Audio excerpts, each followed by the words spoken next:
नमस्कार दोस्तों, स्वागत है आपका स्टडी आईक्यू में। आज हम लोग बात करने वाले हैं अंडमान एंड निकोबार के बारे में। एक नया ट्रांसशिपमेंट टर्मिनल बन रहा है अंडमान एंड निकोबार में। ऑल्दो इसका अनाउंसमेंट पहले भी हो चुका है, लेकिन हम इस पर्टिकुलर डिस्कशन में इस ट्रांसशिपमेंट टर्मिनल के बारे में जानेंगे कि नया ट्रांसशिपमेंट टर्मिनल आ रहा है, इसका क्या सिग्निफिकेंस होगा, और अंत में हम लोग डिस्कस करेंगे इसके क्या चैलेंजेस होंगे। यहाँ पे क्या कोई और ट्रांसशिपमेंट टर्मिनल्स हमारे पास हैं, अगर वो है तो ये नया वाला क्यों बन रहा है। अंडमान निकोबार में ऑलरेडी पोर्ट ब्लेयर है, तो इसका डेवलपमेंट क्यों हो रहा है, तो हम लोग देखते हैं इस पर्टिकुलर वीडियो में। तो बहुत कुछ सीखने को मिलेगा। Let us begin the discussion. उससे पहले अगर आप मुझे फॉलो करना चाहते हैं तो you can follow me on Rahul Sai 222 on Instagram, Facebook and Telegram. I also have a Twitter handle which has been started recently, Rahul Sai 222_SIQ Study IQ। साथ ही साथ स्टडी IQ आपके लिए लाया है प्रीलिम्स का मेंस का comprehensive course for UPSC 2021। For more information download the app. तो जैसे कि मैंने बताया आपको, यहाँ पे अगस्त 2020 में प्राइम मिनिस्टर मोदी ने प्लान अनवेल किया था कि एक ट्रांस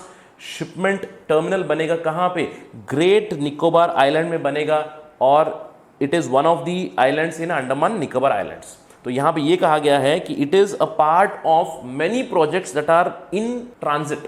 तो बहुत सारे प्रोजेक्ट्स अनाउंस किए गए। हम लोग बात कर रहे हैं ब्लू इकोनॉमी के बारे में। हम लोग कह रहे हैं कि ब्लू इकोनॉमी को हमको हार्नेस करना चाहिए एटसेट्रा, और इसी के लिए हम लोगों ने बहुत सारे ब्लू इकोनॉमी के तहत प्रोजेक्ट्स लाए हैं। This is one of the projects जहां पे 100 बिलियन रुपीस का इन्वेस्टमेंट होगा, और इसी के साथ ही साथ हमारा जो एक पोर्ट इंफ्रास्ट्रक्चर है उसको काफी मदद मिलेगी आगे चलकर। सबसे पहले तो देखते हैं कि अंडमान निकोबार में कहां पे ये बिल्ड हो रहा है। जैसे कि आप देख सकते हो, Andaman Nicobar, it comes in the Bay of Bengal, it is located here, it is a set of many islands.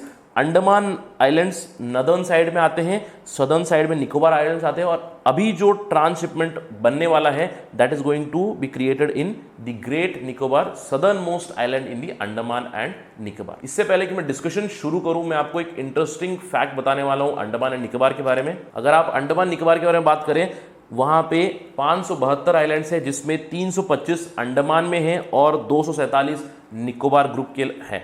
और ये जो ग्रुप ऑफ आइलैंड्स है उनको कहते हैं आर्किपिलागो, और archipelago it basically is located in the Bay of Bengal as I suggested. और एक बहुत ही इंटरेस्टिंग फैक्ट ये है कि इन टर्म्स ऑफ डिस्टेंस जो अंडमान आइलैंड्स है, they are not closer to India but they are closer to many other South East Asian countries. अगर आप देखें तो पोर्ट ब्लेयर जो अंडमान निकोबार में आता है, वहां से इंडियन मेनलैंड 750 नॉटिकल माइल्स है। मुझे कमेंट सेक्शन में लिख के बताइए, एक नॉटिकल माइल कितने मील होता है। जो दूसरे देश हैं जैसे कि म्यांमार है, Myanmar is merely 22 nautical miles from Andaman Nicobar.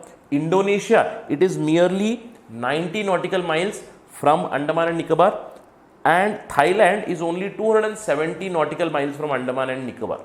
तो आप देख सकते हो यहां पे कि अंडमान निकोबार is much closer to other nations. तो इससे क्या होगा, एक बहुत ही जरूरी स्ट्रेटेजिक डेवलपमेंट भी होगी। तो सबसे पहले हम लोग देखते हैं कि इसका सिग्निफिकेंस क्या होगा इस पर्टिकुलर प्रोजेक्ट का। सबसे पहला इंपॉर्टेंस हम देखते हैं कि economic, it is very obvious.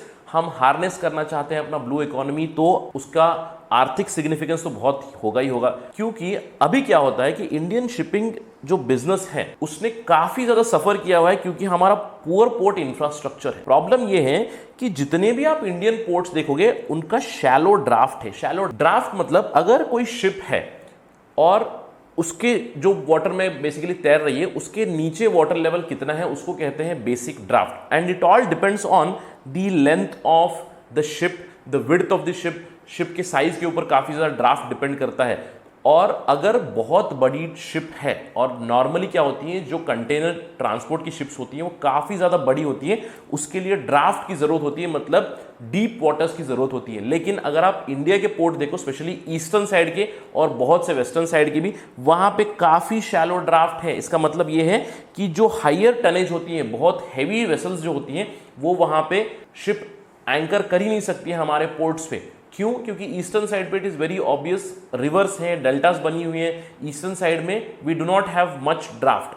The best port that we have right now in Eastern India is the Vizag port with a very decent draft, but वहां पे भी higher tonnage नहीं अलो होता है। तो अगर हमारे यहाँ पे बड़े बड़े शिप्स नहीं आ रहे हैं तो क्या होगा, हमारे यहाँ क्या होता है कि 80% of the ships are docked in other ports. Which ports? For example, in Colombo port. In the Singapore port, in the Klang port in Malaysia. तो बड़े शिप यहाँ पे डॉक किए जाएंगे और हम लोग छोटे छोटे शिप्स भेजते हैं यहाँ से इक्विपमेंट लेके आने के लिए हमारे देश, हमारे पोर्ट्स में, जहां पे we can handle the smaller boats और स्मॉलर शिप्स।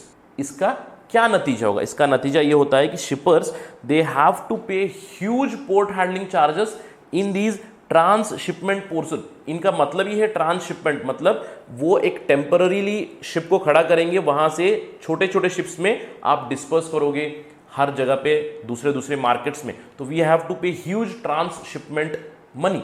तो चलिए देखते हैं कि कितना हम लोग पे करते हैं एग्जैक्टली। जैसे मैंने आपको बताया अभी फिलहाल क्या होता है कि Colombo is the biggest transshipment port, जहां से हम लोग Chennai, Visakhapatnam, Calcutta, even to Chittagong it goes. तो इन पोर्ट्स के लिए छोटे छोटे शिप्स में सामान चला जाता है। तो हम लोग कितना पे करते हैं? अगर हमारे यहाँ पे ड्राफ्ट डिसेंट होता तो हम डायरेक्टली हमारे पोर्ट पे बनाते, लेकिन अभी क्या करते हैं, ट्रांसशिपमेंट लॉसेस हमारे लिए हर साल कम से कम 1,500 करोड़ के लॉसेस होते हैं। और अगर हम इसको मल्टीप्लायर इफेक्ट से ऐड कर दें तो साल में कम से कम 3,000 से 4,500 करोड़ का नुकसान होता है, not just in shipping industry but on the entire economy. और अगर हम अभी जो ट्रांसशिपमेंट फैसिलिटी बना रहे हैं अंडमान निकोबार में, it is being made in Campbell Bay, और कैम्बेल बे में ड्राफ्ट है नेचुरल ही 20 मीटर्स। इसका मतलब ये है इस पोर्ट में 15,000 20 फुट इक्विवेलेंट यूनिट के शिप्स डॉक कर सकते हैं। मतलब बड़े ship can dock directly in Campbell Bay in the new transshipment facility where we are going to save all the losses that used to happen before. तो जैसे ये तैयार हो जाएगा तो काफी ज्यादा पैसा बचेगा इंडिया के लिए, not just for the state but also for the economy as well. इसके अलावा जैसे मैंने आपको बताया कि लोकेशन अंडमान निकोबार की इस तरह की है कि वो it is a very very strategic location. If you look at its location, जैसे मैंने आपको बताया, it is very closer to other countries rather than India, और it is very closer to the strait of Malacca. जैसे आप इस figure में देख सकते हो कि साउथ चाइना सी, जो चाइनीज सी में जहां पे ऑयल जाता है, इनफैक्ट ऑयल और gas, it comes from Persian gulf, it comes from Africa, and maximum amount of it moves through the Strait of Malacca and then it reaches to the South China Sea. Or Andaman and Nicobar is located somewhere here. Now from here can we become the transshipment port for these also? क्या अगर उस ship को refuel कराना है, क्या अगर उस ship को डॉक कराना है, वहां से छोटे छोटे शिप्स में ना सिर्फ चाइना, इन सारे छोटे कंट्रीज में भेजना है, क्या हम लोग अभी कैम्बेल बे से भेज सकते हैं? इसका जवाब हाँ होगा, क्योंकि we are going to provide them a lot of facilities at the Campbell bay port. Strategic importance के अलावा आप देख सकते हो यहाँ पे एक मिलिट्री इंपॉर्टेंस भी बहुत जरूरी है। जैसे आप देख सकते हो कि हम लोग कैम्बेल बे में बना रहे हैं ये port, which is in great Nicobar, the southern most island in the Andaman Nicobar. वहां पे हमारा ऑलरेडी एक नेवल स्टेशन है INS बाज करके, इसके ऊपर हमारा स्टडी IQ पे वीडियो बना है। You can simply search INS बाज with study IQ, you will get a lot of information on INS बाज। इसका मतलब हम लोग के लिए मिलिटरीली भी इंपॉर्टेंस हो जाएगी। इस शिपमेंट पे हम लोग सेफ्टी, सिक्योरिटी और इकोनॉमिक एडवांटेजेस दे सकते हैं दूसरे कंट्रीज को, so that they can use our transshipment facilities in our port. So this is going to enhance the blue economy for sure. लेकिन क्या ये सब इतना हंकी डोरी है? क्या ये सब इतना इजी है? अगर आप देखोगे ऑलरेडी हमारे पास पोर्ट ब्लेयर है which is an Andaman Nicobar only, a very huge port. तो हमारे सामने एक बहुत बड़ा सवाल ये उठता है कि क्या जो अभी ग्रेट निकोबार का पोर्ट बन रहा है, जो कैम्बेल बे में बन रहा है, क्या वो पोर्ट ब्लेयर जहां पे फेल हुआ है उस वहां पे सक्सीड कर पाएगा? ये सवाल तो हमारे सामने रहेगा ही रहेगा। इसके अलावा अगर आप देखो कि नॉर्मली हमारे पास ऑलरेडी ट्रांसशिपमेंट फैसिलिटीज है, दो मेन ट्रांसशिपमेंट फैसिलिटीज है on the western side of our coast, and those are Vizhinjam and Vallarpadam. अगर आप उनकी लोकेशन देखो, दोनों ही केरला में है। वल्लपरदम कोचीन के पास है और Vizhinjam to the southern side near Thiruvananthapuram, और ये दोनों के पास ऑलरेडी ट्रांसशिपमेंट फैसिलिटी है। और जैसे कि मैंने आपको बताया 80% हमारे यहाँ पे भी जो आता है goods products, they come from Colombo which is very nearby to these. So Colombo के पास अपना खुद का मार्केट है, और हमारे जो वल्लपरदम और विजिंगम है they are not able to compete with the Colombo also, क्योंकि कोलंबो के पास जो बिजनेस है, इन दोनों के बनने के बाद कम से कम थोड़ा बिजनेस तो यहाँ पे आना चाहिए था, लेकिन वो नहीं हुआ है। और विशेषज्ञ ये कहते हैं इंडिया में कुछ और भी प्रॉब्लम्स है, जैसे कि एक प्रॉब्लम हो गई चार्जेस की। जो इंडिया के ट्रांसशिपमेंट चार्जेस हैं विजिंगम और वल्लपरदम में, वो कोलंबो सिंगापुर और क्लांग जो मलेशिया में है उनसे काफ़ी ज़्यादा है। उसके अलावा इंडिया के बहुत ज़्यादा ब्यूरोक्रेटिक प्रोसीजर्स और ब्यूरोक्रेटिक हर्डल्स है जिनको हमको ओवरकम करना पड़ेगा, तो ये बहुत ज़रूरी है। साथ ही साथ विशेषज्ञ ये भी कहते हैं कि इंडिया को अपने जो कैबोटाज लॉस है, कैबोटाज मतलब जो शिपिंग से हम लोग ट्रांसपोर्ट करते हैं उसके जो भी लॉस है, रूल्स रेगुलेशंस प्रावधान है, उनको हमें रिफॉर्म करने की ज़रूरत है। तभी चलकर हम लोग देख सकते हैं कि कैम्बेल बे का जो हम लोग पोर्ट बना रहे हैं अभी वो सक्सेसफुल बन पाएगा। तो इन सब चीज़ों को हमको मद्देनजर रखते हुए ही एक डेवलपमेंट प्रोसेस को आगे ले जाना चाहिए, क्योंकि अगर आप डेवलप कर देंगे और चैलेंजेस को नहीं देखेंगे तो eventually the Campbell bay port may also follow Port Blair, Vizhinjam and Vallarpadam. That is it from my side for today. Thank you very much. Jai Hind.